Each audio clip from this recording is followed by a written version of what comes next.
The coffee was lukewarm, the pie slightly stale, and the fluorescent lights flickered overhead in the small-town diner. But when three young Marines heard the soft-spoken waitress handle an emergency radio call with the precision of a combat pilot, everything changed. Her voice carried the unmistakable authority of someone who had once commanded death from above, someone whose Apache helicopter had been both shield and sword in the most dangerous skies on Earth. What these Marines discovered that night would shatter every assumption they had about the quiet woman who had been serving them coffee and taking their orders for months. The bell above Mel's diner chimed as Corporal Jake Martinez pushed through the glass door, followed by his two buddies from Camp Pendleton. The familiar smell of bacon grease and coffee hit them immediately, along with the soft country music playing from the old radio behind the counter. It was their usual Thursday night ritual, cheap food and decent company after another brutal week of training exercises. The three Marines had discovered this place 6 months ago, tucked away on a side street in the small town just outside the base. What kept them coming back wasn't the food, though it was honest and filling. It was Sarah. Sarah Chen moved between the tables with the quiet efficiency of someone who had learned to make herself invisible. At first glance, she seemed fragile, maybe 5'4" in her sensible shoes, with dark hair pulled back in a simple ponytail and eyes that seemed to hold more weight than her slight frame should carry. She had been working at Mel's for over a year, according to the owner, and had quickly become a favorite among the younger military personnel who frequented the establishment. There was something about her gentle manner that put the homesick Marines at ease, the way she remembered their usual orders and always had a kind word or patient ear when they needed it. "Evening, boys," Sarah said softly as they settled into their regular booth near the back window. Her voice was barely above a whisper, as always, and she had to lean in close when the diner got noisy. "The usual tonight?" Jake nodded, noticing how she seemed to flinch slightly when someone dropped a plate in the kitchen. It was something he'd observed before. Little moments where Sarah appeared overwhelmed by sudden noises or crowds. During busy Friday nights, he'd seen her excuse herself to the back alley for what looked like panic attacks, returning minutes later with shaky hands and forced smiles. Tonight was different, though. The diner was unusually quiet for a Thursday, with only a handful of customers scattered across the worn vinyl booths. An elderly farmer sat alone at the counter, methodically working through a slice of apple pie. A young couple shared a basket of fries in the corner booth, lost in whispered conversation. The atmosphere was peaceful, almost sleepy, with just the gentle hum of the old air conditioning unit and the distant sound of traffic on the highway. As Sarah moved between tables, refilling coffee cups and clearing plates, the Marines found themselves talking in lower voices than usual. There was something about her presence that demanded a certain reverence, though none of them could quite explain why.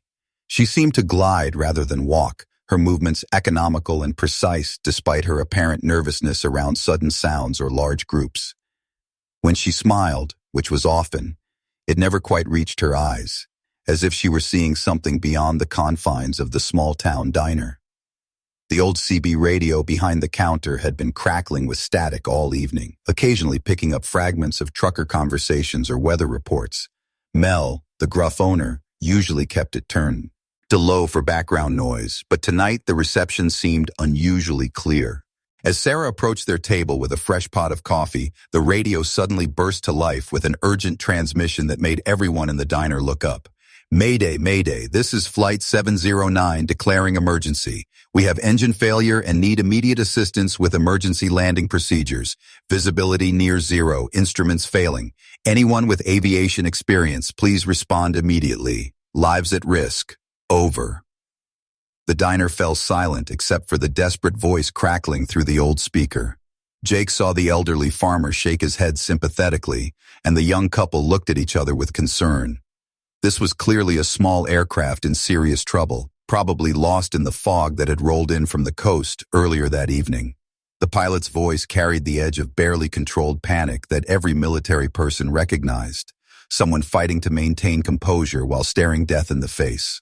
What happened next would change everything the Marines thought they knew about the quiet waitress who had been serving them coffee and kindness for months.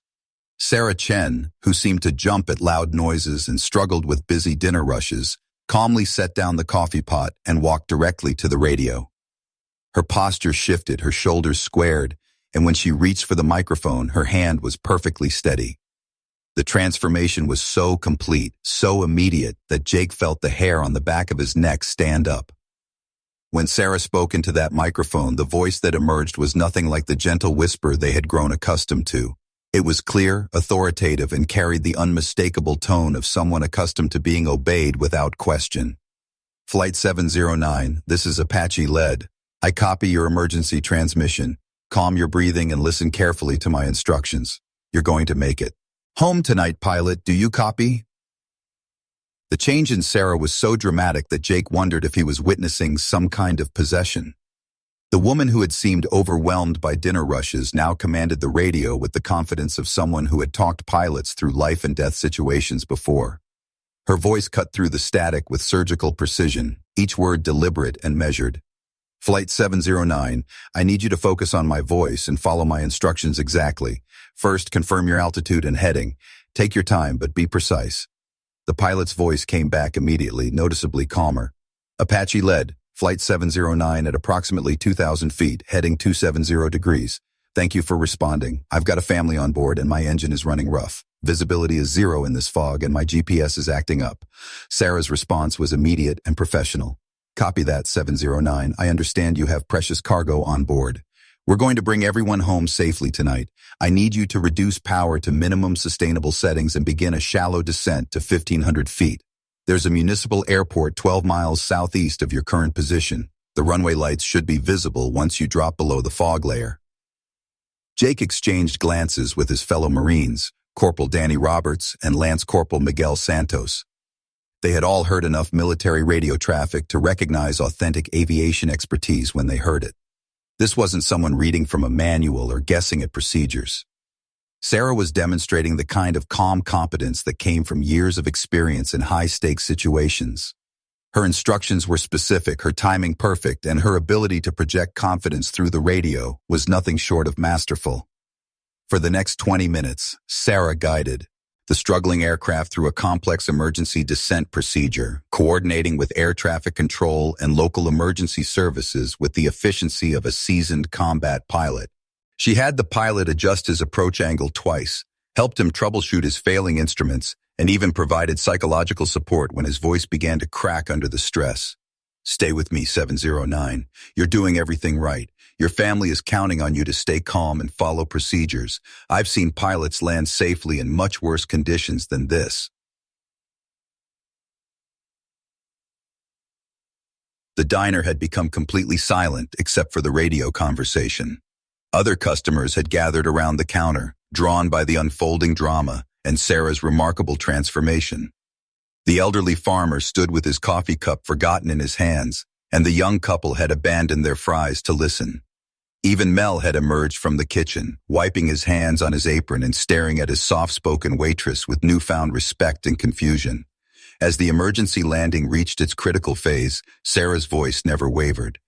709, you're on final approach. Landing lights are in sight. Runway is clear. Maintain your glide path and prepare for touchdown.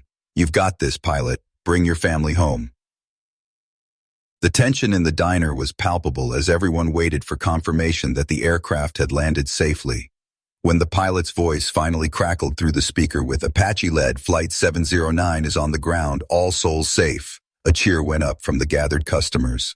Sarah calmly replaced the microphone and turned back toward the Marine's table, but her transformation wasn't complete yet. Jake stood up, his military-bearing automatic in the presence of obvious authority. Ma'am, that was incredible. Where did you learn to handle aircraft emergencies like that? For a moment, Sarah's composure flickered, and the vulnerable waitress they knew seemed to peek through. Then she straightened again, and Jake saw something he recognized immediately. The look of a warrior deciding whether to trust fellow warriors with the truth. I flew Apache attack helicopters for 12 years, she said quietly, her voice carrying the weight of memories that ran deeper than any civilian experience could reach. 2 tours in Afghanistan, 1 in Iraq. I was Captain Sarah Chen, and I commanded a flight of 4 birds in some of the hottest zones the Army had to offer. The silence that followed was different from before. It was the respectful quiet that military personnel reserved for learning they were in the presence of someone who had served with distinction in combat. Danny was the first to find his voice. Ma'am, why are you working here? I mean, with your experience, you could be flying for airlines or teaching at flight school. Sarah's smile was sad but genuine, and for the first time since they'd known her, it reached her eyes. Sometimes, Corporal, the hardest battles aren't the ones you fight in the air. Sometimes the enemy you're fighting is inside, and the only way to win is to find peace in unexpected places. This diner, serving you boys, helping people like that pilot tonight, it's my way of staying connected to service without carrying weapons. The three Marines understood immediately. They had all seen brothers and sisters in arms struggle with the transition back to civilian life, with the weight of things seen and done in service to their country. What they hadn't expected was to find a decorated combat pilot hiding behind a coffee pot and order pad, finding her own path to healing while still being ready to answer the call when lives were on the line. Jake felt a profound respect settling in his chest as he looked at Sarah with new eyes. Not the fragile waitress they had assumed her to be, but a warrior who had found her own way to continue serving, even in a small-town diner. That night changed everything for Jake, Danny, and Miguel.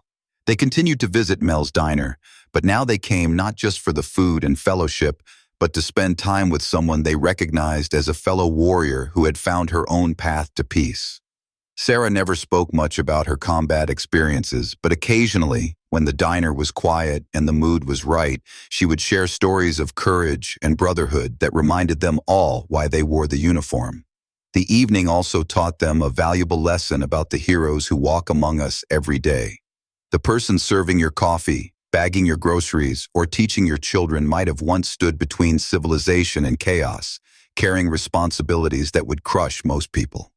Sarah Chen had commanded millions of dollars of military hardware and held life and death authority over entire battlefield sectors. Now she found purpose in much simpler service, but service nonetheless. To every veteran who has found their own path to peace, and to those still searching, know that your service matters in ways you may never fully understand. Whether you're flying combat missions or serving coffee, whether you're commanding troops or teaching children, the heart of a warrior beats in service to others. If this story of hidden heroism has touched you, please subscribe for more stories that honor the courage and sacrifice of those who have served. Because sometimes, the greatest heroes are the ones you'd never expect, serving with quiet dignity in places you'd never think to look.